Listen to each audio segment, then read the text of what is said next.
We are now going to the fourth phase of your community organizing participatory action research. If you do have any questions, by the way, guys, just kindly please comment it down sa ating comment section and we will try to answer that as I have read all the comments po. Like ko pong binabasa yan sa mga comment sa aking comment section, lahat ng mga questions na pinaparating nyo sa akin.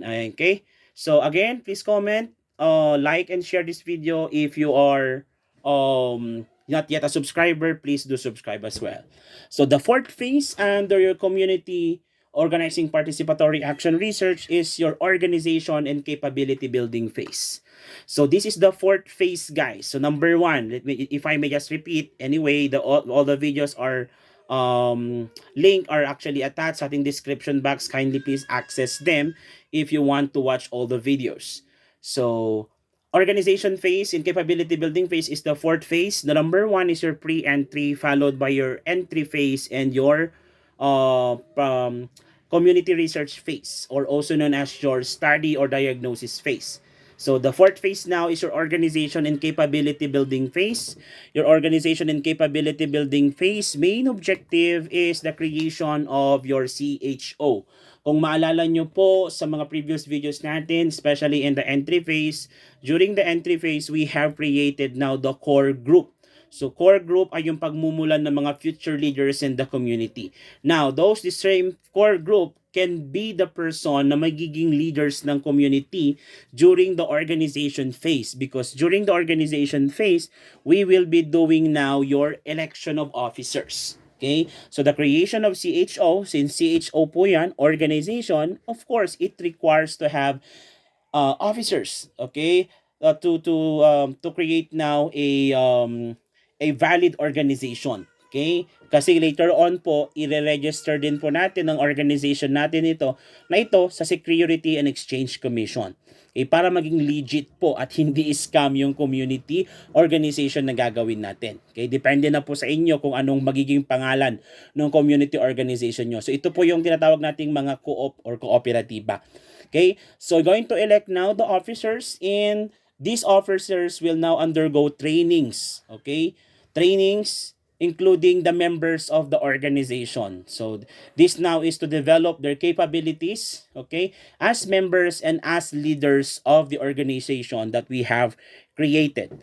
The other one, the next other activities under your fourth phase is organization of working committees and task groups.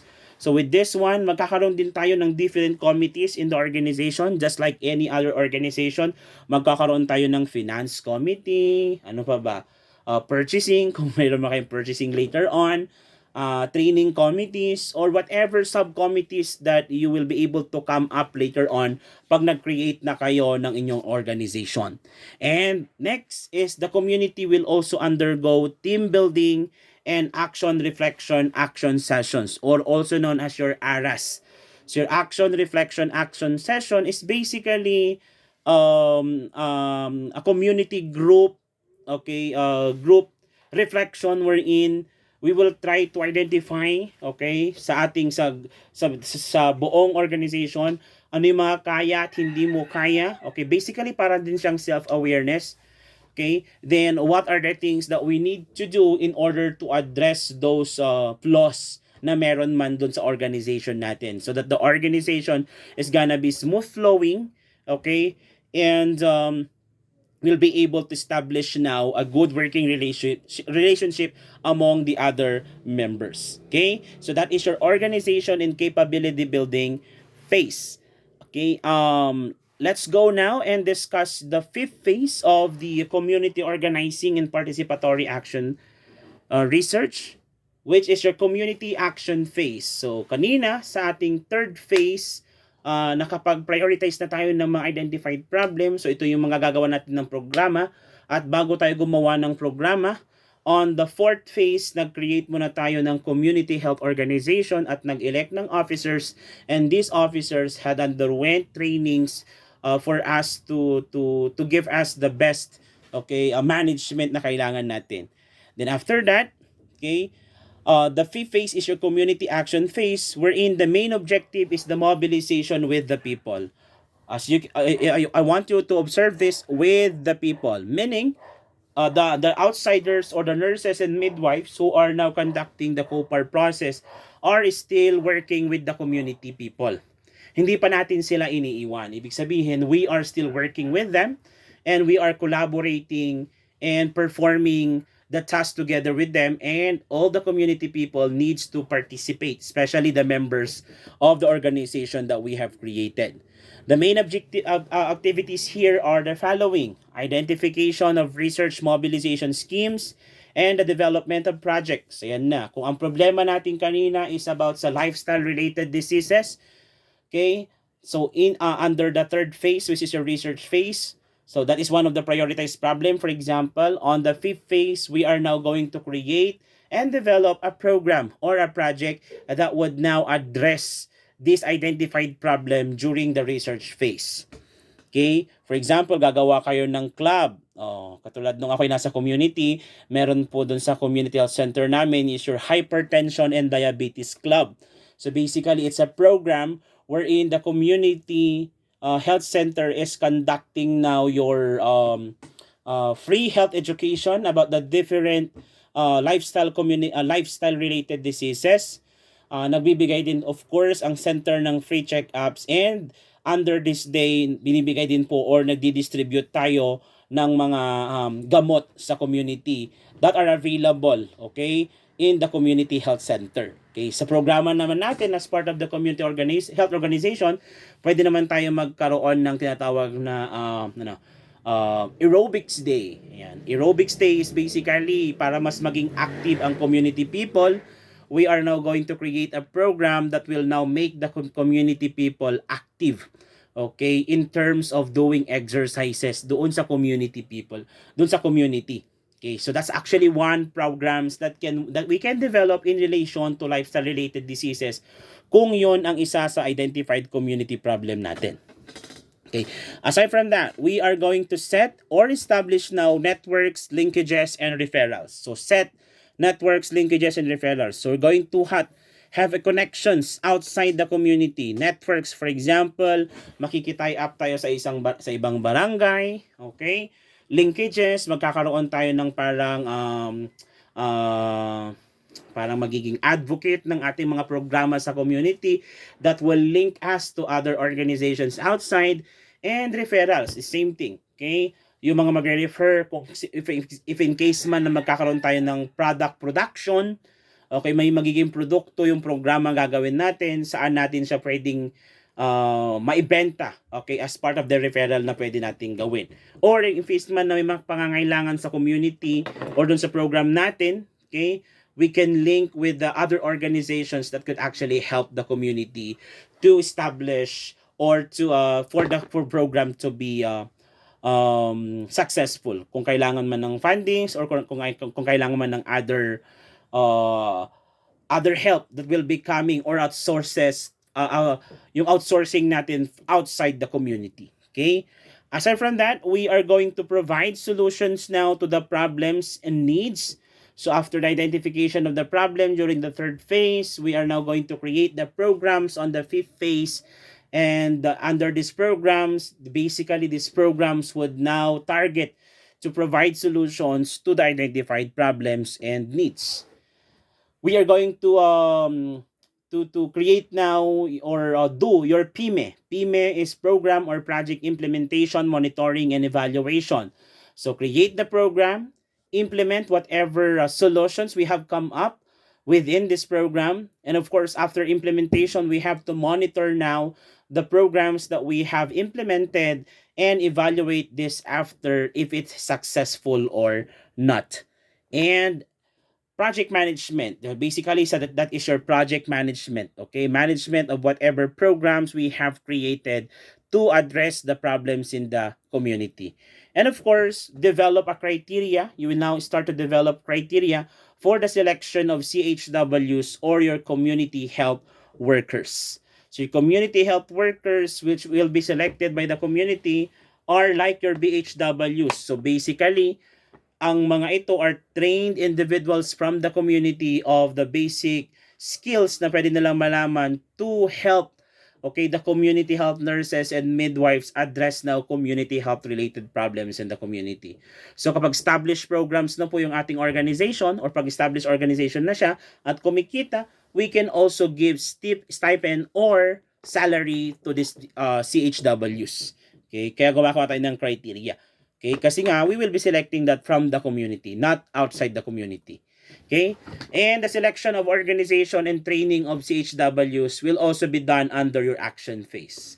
Which is true kasi nga after mo mag-select, i-train mo na rin sila kasi nga dapat trained na po sila at marunong na yung mga members ng ating organizations and the CHWs before we proceed to the last phase, which is your sustenance and strengthening phase. So your sustenance and strengthening phase is the last phase of Copar, wherein the main objective is the mobilization by the people. Kung mapapansin natin kanina, the fifth phase is mobilization with the people. Ito naman po is mobilization by the people.